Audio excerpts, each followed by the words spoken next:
What we got going here is we got a little bit of dent damage going on. And let me go ahead and get all this off and we'll take a look at it. Welcome to D.I.Y. Automotive School with my friend Pete and Minnie, the body shop girl. It's everything you need to know about cars and more. Okay, this is the original hood of this vehicle, and it's in really clean shape except for the front nose section right here. This is really pushed down. I'm going to show you that in a second, but it feels like somebody took a mallet, a rubber mallet, and hit it real hard right here and here. So I don't know what's going on, but we got to pull this out and fix it because I want to keep this hood. Let's take a quick walk around the car. We are 98% done with all the body work on this thing. Came out really nice. I was running my hand down my finger, I was going like this, and I felt this dent right here. So we got to put a little bit more filler in that area. That's okay. The deck lid came out really nice. This was the only damage that I could find on it. 2K primer will fill the rest of it in. I did get some imperfection signage right here, but when I run my hand across that, it doesn't feel like there's anything there. So that must just be a minor imperfection, and we'll see what the 2K primer does on filling those in.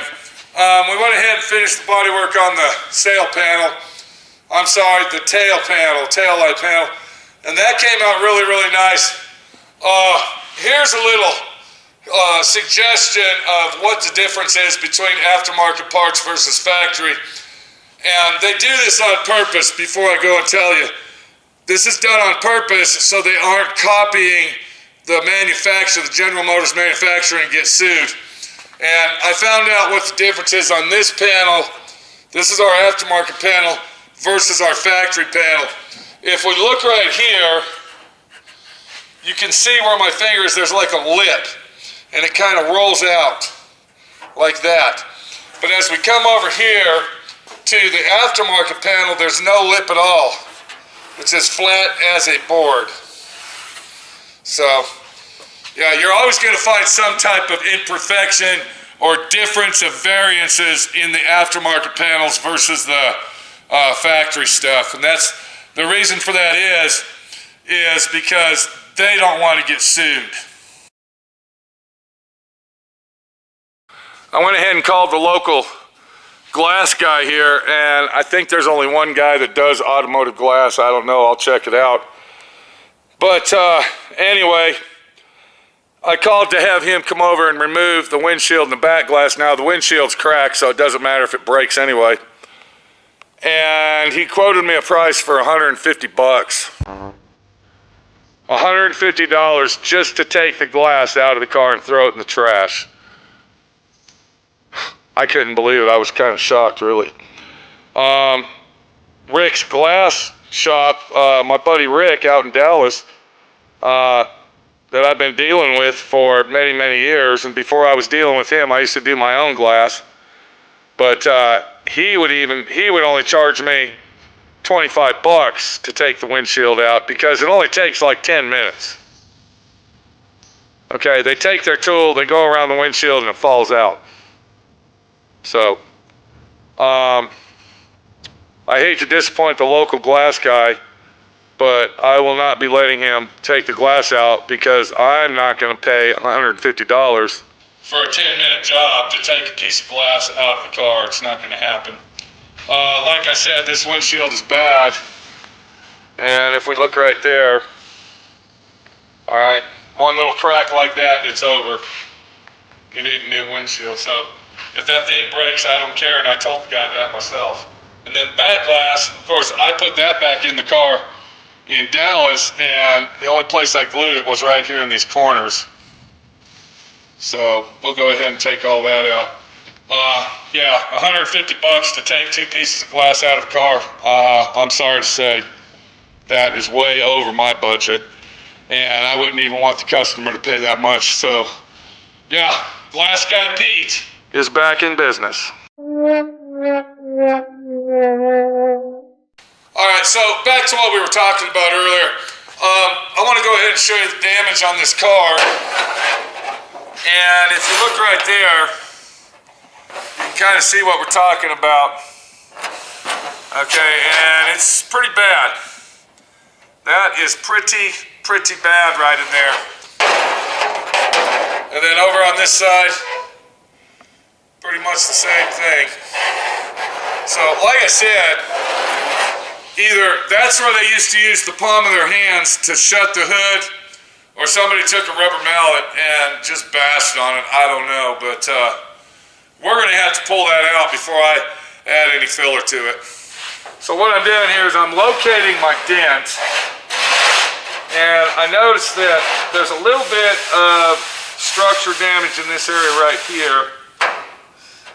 So we're going to concentrate on this big area right in there first. Okay, what we're looking at right here, this is a shrinking disc. Okay.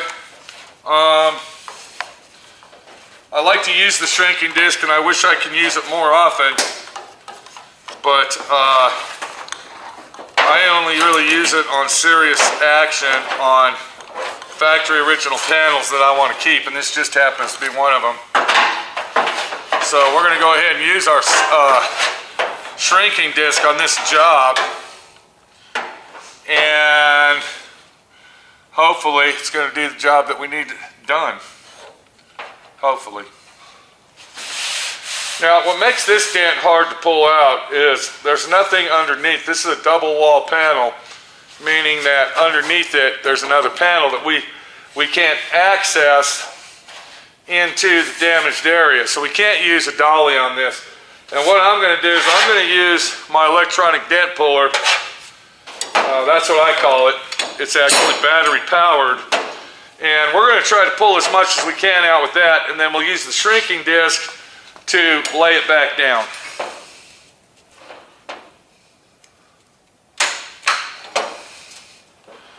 And if you watch close, you can see it coming out as I pull it. Or I don't know if you can see it from where you're at or not.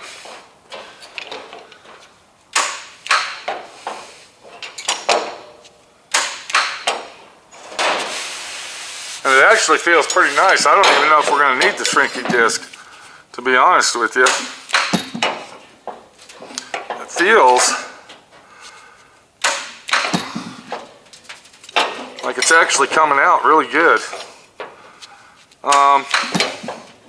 I believe that all this damage right here, everything that you're seeing me pull out, is from shutting the hood down. I believe that that's what this damage is from. It feels a little bit high right here. We're going to keep on taking. There's still a dent area in here. We got some dent action right in here. See if we can get that out.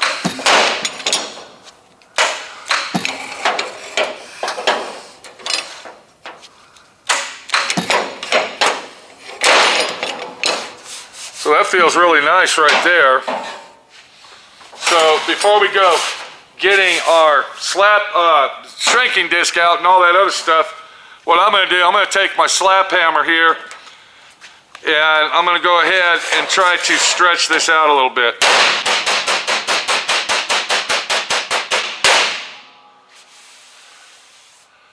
And by doing that, it feels like it is working out really, really nice.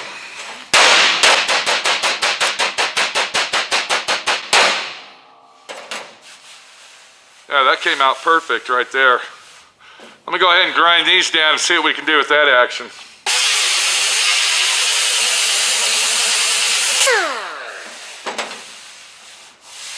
It feels really good right there. I'm actually surprised.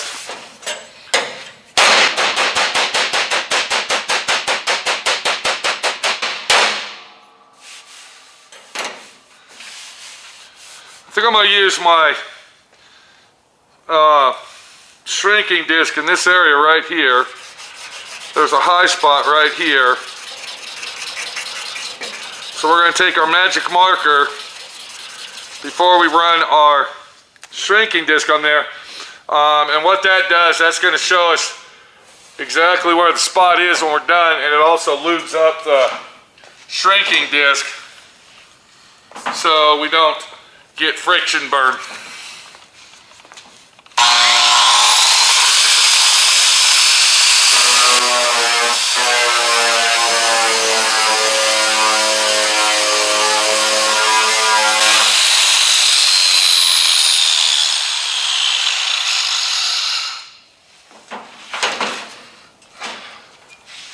Okay, it feels really nice and hot right there. There was a high spot right there which was giving us tin canning. So I'll go ahead and, okay, that didn't work out good right there. That actually screwed us up. Damn it. Fucker.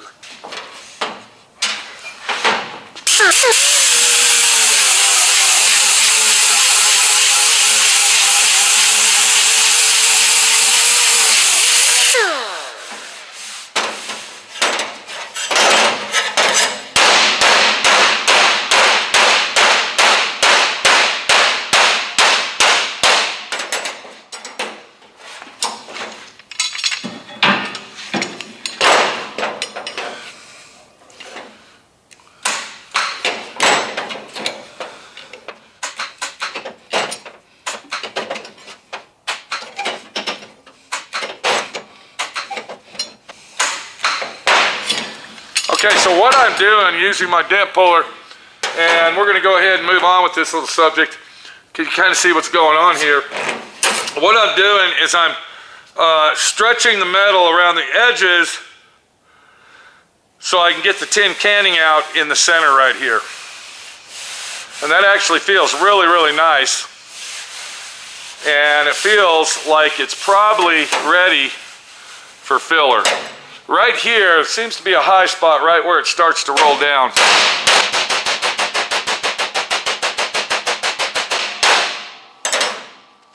All right, let me go ahead and clean that up because I don't think we're going to need our shrinking disc on this job.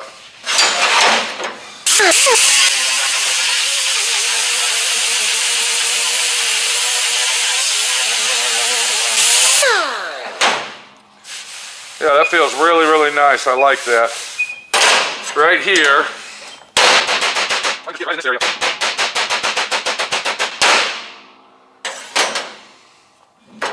Okay. Clean that up. We got a nice area. Remember how it was?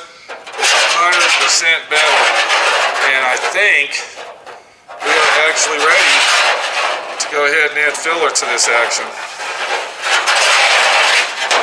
So I'll go ahead and buy the tools I need to remove the glass. We'll get that out, and then we'll go from there. Let me get this done up here. I'm sorry. Let me get this hood fixed. If you ever own a muscle car and all of the sheet metal is original and in half-ass decent shape, keep it. Don't rely on aftermarket shit. This is Pete working on the Camaro and getting ready to finish up on the bodywork. I'm a happy guy today. Today, we're happy.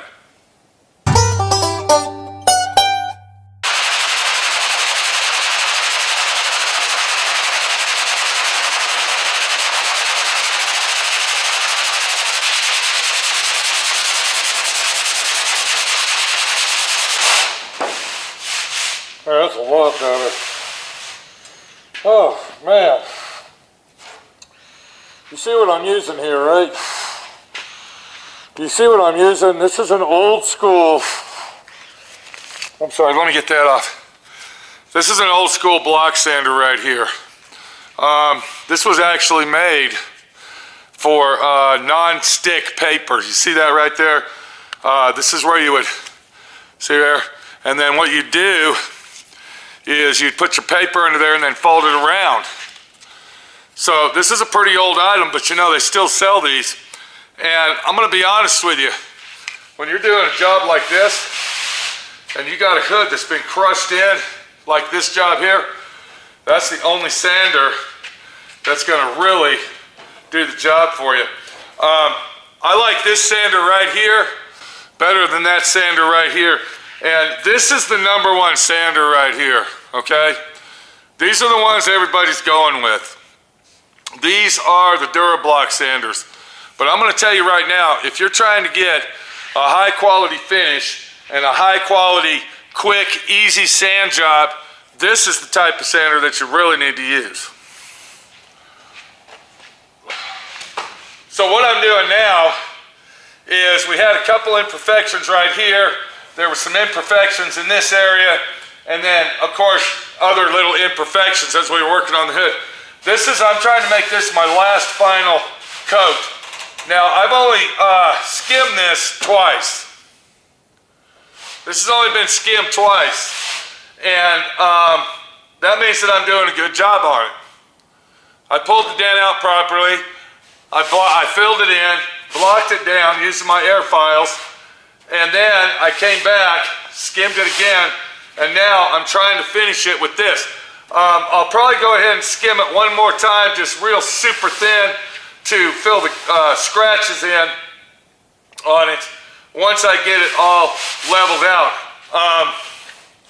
So let me get back to sanding, and our Camaro bodywork is almost done.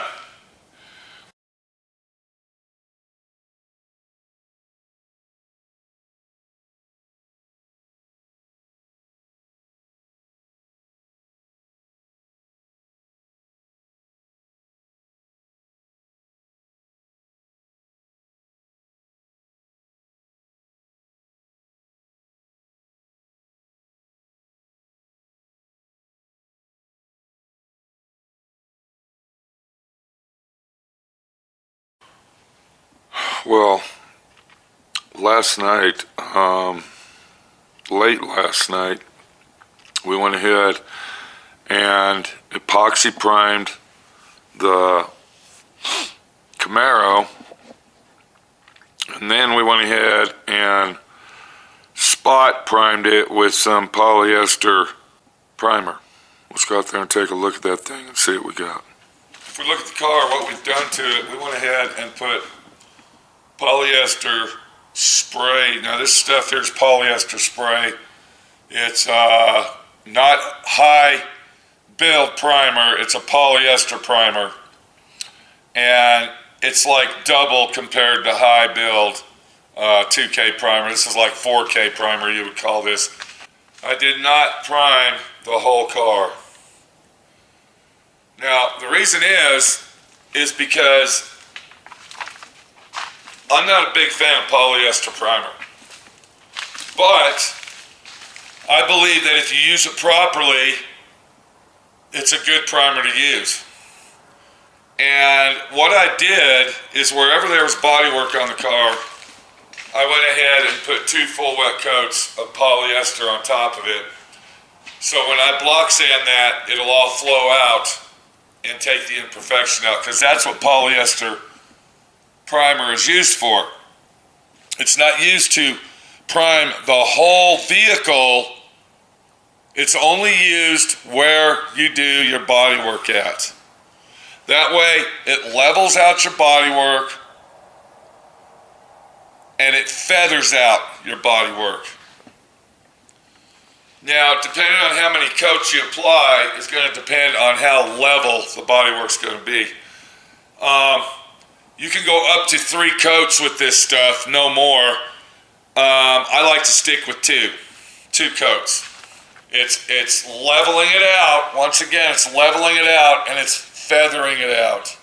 And that's what the whole trick is with this polyester stuff. Now, before I put that on, I went ahead and put epoxy sealer on the whole car. You never want to spray any polyester primer on bare metal. I don't care what anybody says. Do not listen to anybody. If they tell you to do that, they're lying and they don't know what they're talking about. Don't ever spray polyester filler on bare metal. The hood and the front cowl of this Camaro was in serious damage.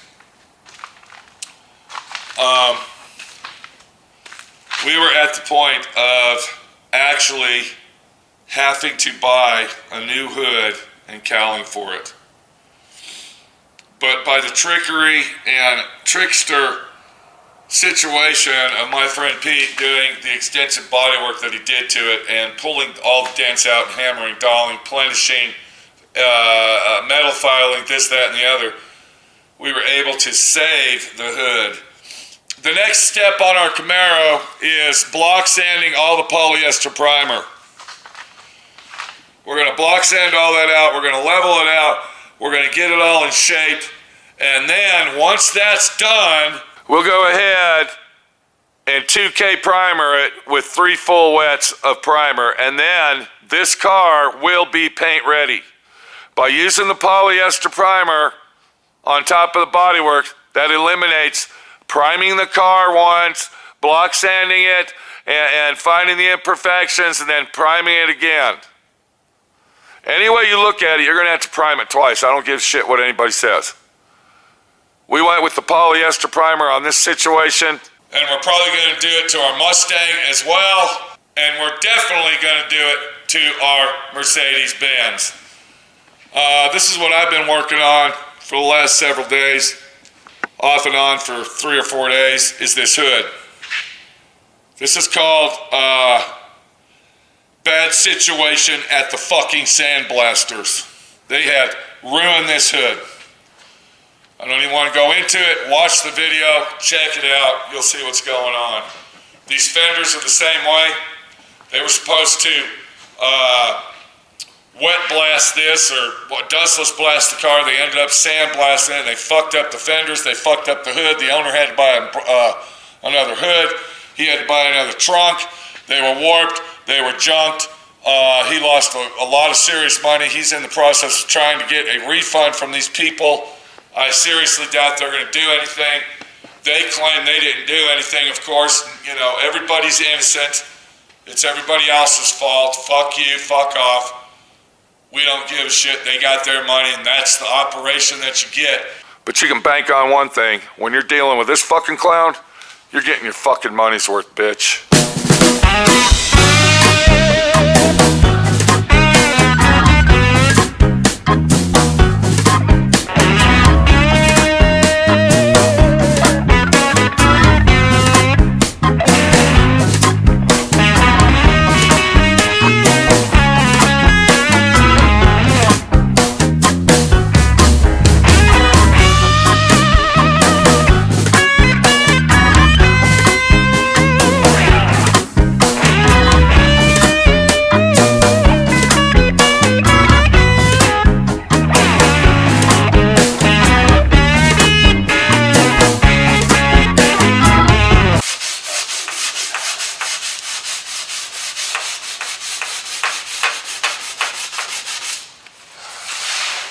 Okay, what's going on out there? This is what I'm doing to the nail.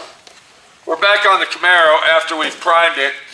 Now, what I did, I went ahead and epoxy primed the whole car one more time, and then I came back with a high quality polyester primer.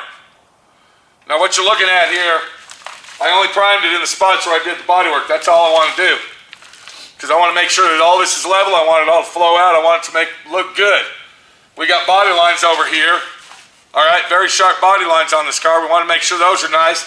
We want to flow out the bodywork, make sure everything flows together, and do it right. So what I've been doing is I'm coming back, and we just got done sanding the top edge of this door. Let's take a look at that. All right, if you look at this line right here, this is a very sharp line. This is on Camaros. So for me to do this properly, what I got to do is I had to do the body work because, yeah, like I was telling you earlier before in this video set, this type of body line always gets door dings. So what I had to do is do the body work, and then I went ahead and sprayed 2 coats of polyester primer on that line. And what that'll do, that'll flow our body work out. It'll make it look really, really nice. and it'll keep that line nice and crisp. So I'm working with two tools here. Now, once again, this isn't really a how-to video. This is just kind of taking you through the situation of getting this car restored, because we're restoring this Camaro for this guy out in the UK. Everybody knows that. So what I got here, I got a little Durablock. I got some 80 grit on it, and this is epoxy primer. So what's happening is when I'm sanding my polyester primer, I hit the epoxy primer. What happens is it gums paper up. So I take my rod here that I made out of an old curtain rod, a clothes hanger rod, and I tap it off just like that. I'm tapping it to get that gummy stuff off the paper, because if you leave the gummy stuff on it, then it leaves scratches and gouge in the primer. So what I did, I already sanded the top of this. I've already got this thing up here. All right, that's done. So now what I'm going to do is I'm going to go ahead and sand the bottom of this. And I'm not rolling my sander on the edge. I'm keeping it nice and, you see how I'm doing that? I'm not sanding it hard. I'm letting the block do the work. And I'm trying to stay off of this polyester primer, off of the epoxy primer as much as possible. So you can kind of see what's going on. You see that? See that right there? See where it gummed up, it built up? We don't want that. Do you see what color that is? That's gray. That means I was sanding in here and I hit some, so I take this, all right, and it gets rid of that. This is the only thing, this is the only way you can do that. Now, what I am doing, I'm coming back after I block sand my primer areas, I come back and I scuff down, because of course there is overspray on this, so I have to scuff that down, and then that panel will be ready for 2K primer.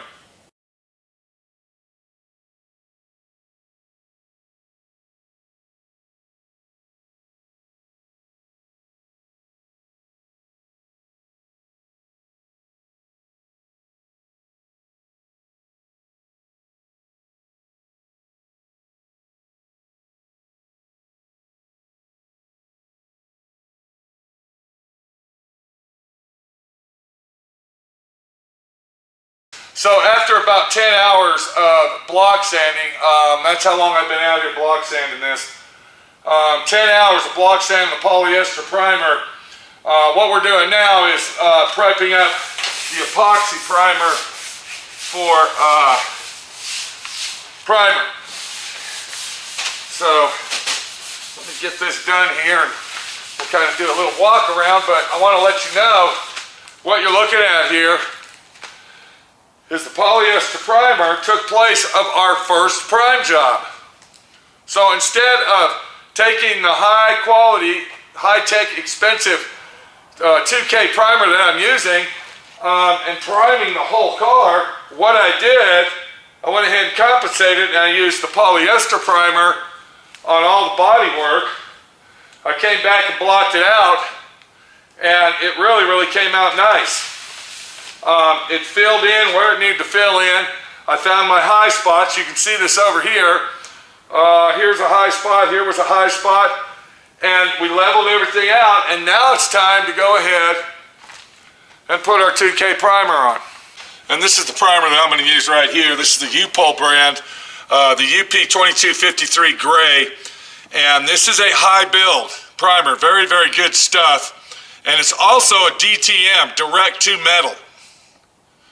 So if you're looking for a good high quality primer, this is what you're going to want to look for. Now I used to use the Matrix primer, the MP3 primer, but moving out to Moab, Utah, I can't find that anywhere. I can't find it. So I went to this system right here, and I'm not really a big U-Pol fan. I don't buy a lot of U-Pol products, but I've tested this and researched it and used it, and it seems to work very well. Now I'm going to start getting loud. I'm going to start getting pissed off, okay? And I'm gonna tell you something. You wanna get your car restored? Get all your fucking ducks in a row. This is bullshit. This thing should have been done 5, 6, 7 fucking years ago. This is ridiculous. I could have made more money on storage fees. Believe it or not, the owner offered to give me storage money. Give me storage fees, mother, and I turned it down. Mr. fucking nice guy that I am, bitch.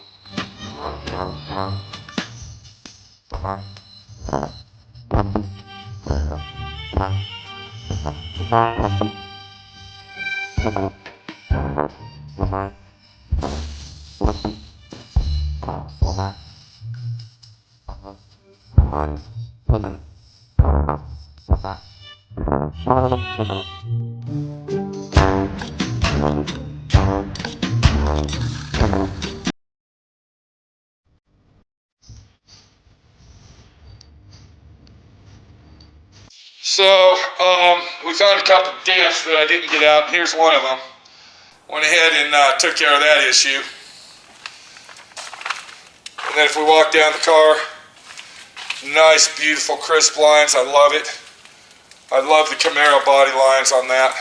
Came out awesome. This is where we replaced our quarter panel section. Looking beautiful. And we had a dip in this area here, and I'm thinking that was caused from heat when we welded our quarter panel on. We got some heat action going, so I went ahead and fixed that. Our deck lid came out beautiful using the polyester feather-filled G2 system. Really helped out and did the trick. And here's our quarter panel. This was the big boy on this vehicle right here.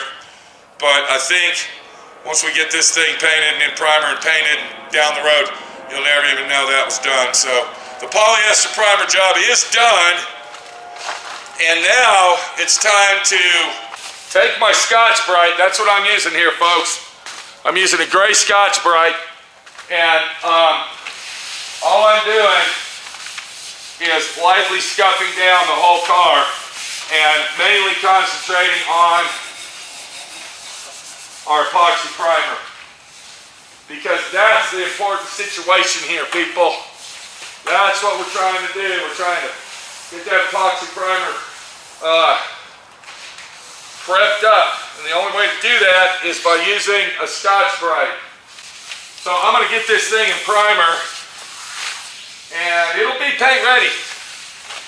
It'll be paint ready, but like I said, before we paint this bitch, we got a lot of fucking work to do. And it definitely doesn't include Dodge Viper red paint.